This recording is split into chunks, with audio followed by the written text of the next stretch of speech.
That fresh morning. That fresh morning. Comment tu vas? Je vais bien et toi? Sinon, te dis bonjour, réponds. Mais non, dis-moi. Je réponds bonjour René. Mais j'entends pas bien. Bonjour René.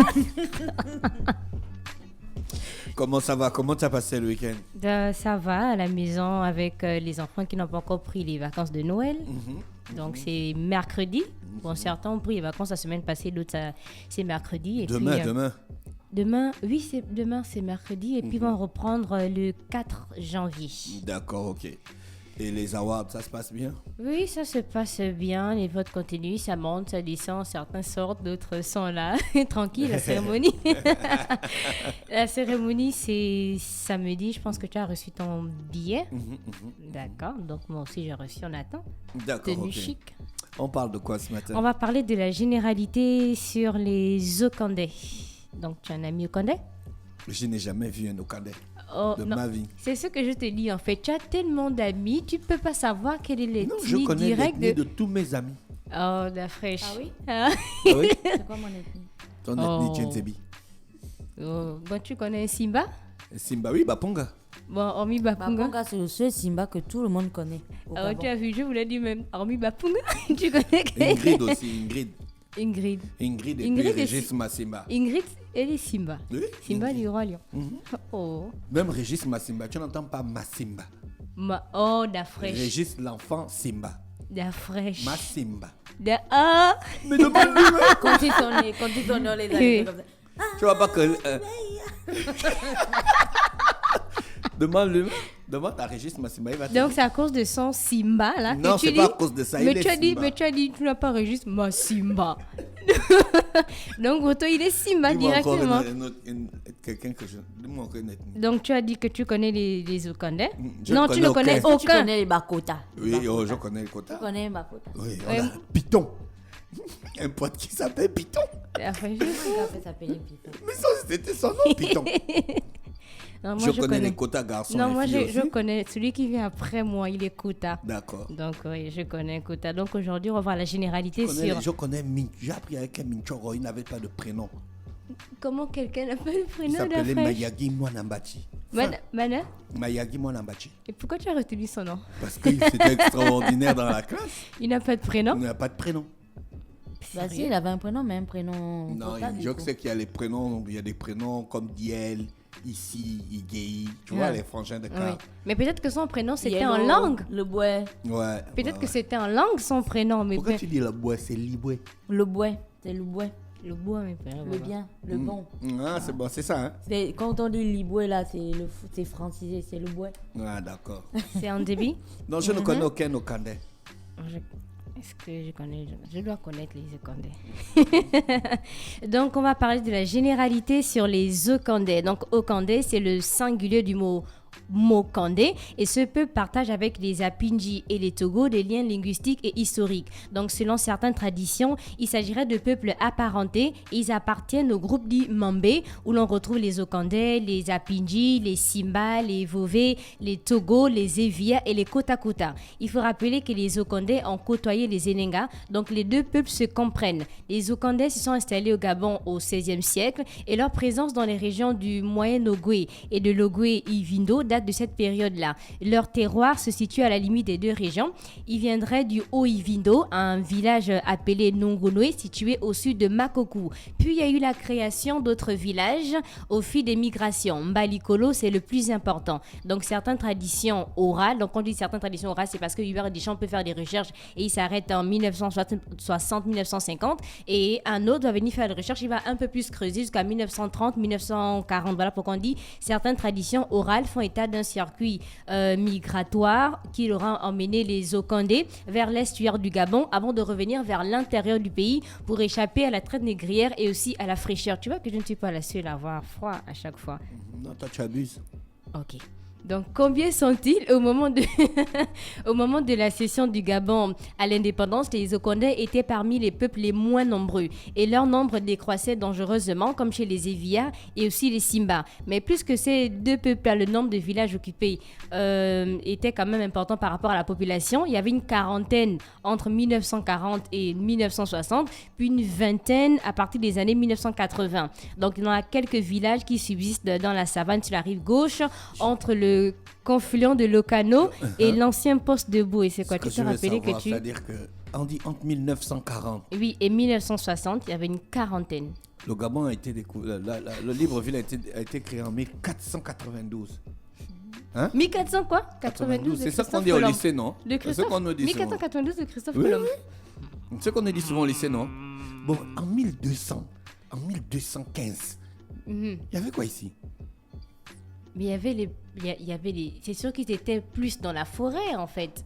Ils étaient moins nombreux. Au fur et à mesure, ils se rapprochent peut-être pas de la ville directement, mais des villages que l'on connaît aujourd'hui. Ça ne veut pas dire qu'il n'y avait rien. Ils ne sont pas quand même apparus directement en 1980, en fait. On a eu d'autres ethnies qui rentraient au fur et à mesure. Non. Mais attends, la fraîche, en 1200, tu penses qu'il n'y avait rien? En 300 avant Jésus-Christ, il y avait quoi ici? Ah là, on était en Égypte encore, non? Ah bon? Non, on était en Égypte. On était... Pourquoi il n'y a pas les traces de notre histoire jusqu'à ce Parce que c'est décret-là? pas écrit, la fraîche. Parce que c'est pas écrit. Si tu vas dans d'autres pays, on va te dire il y a tel papyrus qui existe. Il y a certains qui écrivaient déjà. Quand tu regardes les films des pharaons et autres, tu vois que le roi avait quelqu'un à côté qui passait son temps à relater les guerres. À chaque fois qu'il revenait, tel a remporté telle guerre, il était avec telle personne. Mais ici, on n'avait pas déjà cette culture. Voilà pourquoi pour moi, je me dis qu'on n'arrive pas à retracer exactement notre histoire par rapport à ça. Ou bien tu penses qu'il y a des gens Moi, je sais pas. Hein. Moi, je ne sais Non, mais de toute façon, toi, tu es hier, un je Brésilien. hier, je suis rentré chez moi avec un mot dans la tête, Quoi? la Mésopotamie. Et puis, je suis allé faire des recherches sur la Mésopotamie. Mais on est dans les années... Jésus n'était même pas encore vivant. Qu'est-ce que tu en sais? Comment ça? Vas-y, dis. Vas-y. C'est loin dans l'histoire. Mais c'est écrit. Pourquoi pour nous, c'est pas écrit? Parce On qu'on a n'avait une pas- tradition orale, Orale. et Non. pas écrite. Tu crois que les gars qui ont écrit sur la Mésopotamie, ce sont les gars de la Mésopotamie? Mais c'est parce qu'ils ont peut-être trouvé déjà des écrits, ils ont juste complété. Nous, regarde, même quand tu dis des contes, en fait, c'est plus oral. Tu apprends par ton grand-père avec... Tu vois, il te dit, non, voilà telle histoire. Donc, tu comprends que l'affaire de mettre les choses dans la tête, là, ça marche pas. Il faut les écrire. Oui, il faut les écrire, il faut tracer l'histoire. C'est normal. Si on ne prend pas on est en 2020, si on ne prend pas la peine d'écrire par rapport à ce qui se passe maintenant, donc 2040, 2060, 2080, notre génération va quand même un peu se perdre. 2112 à 2004 avant Jésus-Christ. René Ruth.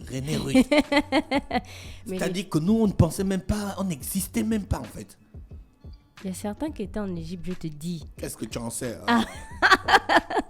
Et donc, pour les Okondé, on a plusieurs clans. On a les Gassanga, les Polais, les Moïva, les Moïvo, les Mbobo, les Ndjobé, les Makota et bien d'autres. Pour les interdits de clan que l'on retrouve chez les Okondé, on a le perroquet pour les Moïvo, on a la panthère pour les Mbobo. Donc, ils peuvent tuer la panthère, mais ils ne peuvent pas la manger.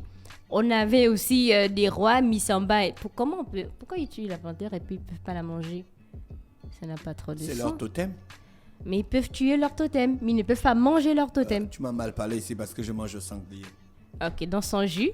Donc, pour les pratiques religieuses que l'on retrouve dans les Okondé, il y avait le doigt, donc les crânes des ancêtres que l'on prenait, on mettait dans des paniers, que l'on réservait dans des maisons spéciales avec des figures de bois. On a le muiri que les Okondé pratiquent, une institution initiatique masculine qui régule la vie sociale et religieuse du pays Okondé. Il y a aussi le diandi, le guetolé, le buiti aussi était pratiqué depuis longtemps du fait du contact avec les autres peuples, notamment le peuple Togo. Donc, pour les instruments de musique que l'on retrouve chez les Okondé, on a la harpe, donc on appelle le ngombi. On a le archer à bouche, mokombo. On a le tambour de peau et de bois. Donc leur langue chevauche entre les apindji et les simba. Pour la danse, l'essentiel des danses okandais a été inspiré par les exploits réalisés par leurs ancêtres et contemporains sur les rapides de l'Ogwe. Il y a entre autres comme danse le moudi, okuyi, le mvoudi et le bodi et aussi le ndjembe que l'on retrouve chez les okandais. Et c'était tout pour aujourd'hui. Merci René Rick qui est avec nous pour la dernière rubrique du Da Fresh Morning ce mardi 22 décembre 2020. Voilà. On te remercie. On te souhaite de passer une bonne journée à l'écoute des programmes d'Urban FM. On se retrouve quand? Jeudi. Et jeudi, tu parleras de quoi? J'ai 2 à 3 sujets, je vais voir un peu en fonction de ça. Les invités, c'est pour l'année prochaine. Les invités, c'est pour 2021 directement. D'accord. C'est dans quelques jours, quelques Toi, tu as semaines. aimé 2020? 2020 finit dans 10 jours, dans 9 jours. 2020 finit dans, on est 9 le jours. 22. Pas que j'ai aimé 2020, mais j'ai su m'adapter par rapport à la situation. On avait le Covid-19, personne ne peut dire que c'était une très bonne année, mais c'était difficile, c'était plus difficile pour certains. Et moi, par rapport à ça, on a pu s'adapter. Pour moi, ça va dans l'ensemble. Mais bon, on espère que 2021 va être mieux. Et on va Tu veux pas qu'il y ait de Covid en 2021? Non, pas du tout, Dafresh. Attends, on Mais doit... si le Covid ne part plus maintenant, il reste là. Comme la grippe. Mais donc là, ça veut dire qu'on doit, on doit s'adapter, on doit s'habituer à ça. Il y aura On ne peut-être va des plus faire le médicaments. couvre-feu. Oh non, j'ai un petit Covid-19 là. Non, mais on espère qu'il n'y aura plus le Covid. D'ici là, il n'y aura pas pire aussi que le Covid en 2021 et que ça va bien se passer. Il y a beaucoup de personnes qui ont perdu l'emploi et autres. Donc, on espère qu'il y aura toujours ces solutions-là et que certains vont se faire accompagner. Merci René Ruth avec nous ce matin sur les 104.5 Urban FM, la station Urban dans le Da Fresh Morning, l'horoscope des auditeurs. Da Fresh Morning.